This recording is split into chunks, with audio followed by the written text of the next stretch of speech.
Well, good morning, saints. It's time for Good News at 9, Mark chapter 16. Jesus, we know, was crucified, dead, and buried.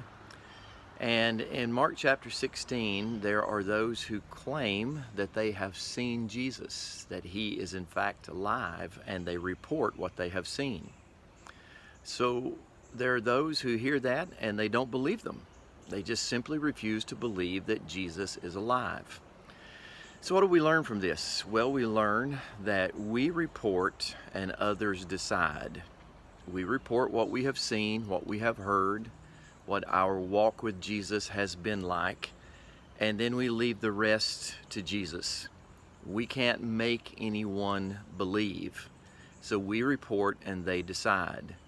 If in the day of Jesus was resurrected bodily and there were people who actually saw him and talked with him, and then they reported what they saw to others, actually those who had been following Jesus, and they didn't believe the report, what makes us think that our words alone will convince someone else of the truth of the gospel?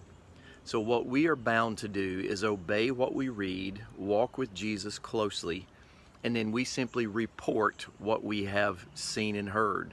We talk about our experience, and then we leave the rest to God. The best way to witness is to live well. That truly is the best way to do things.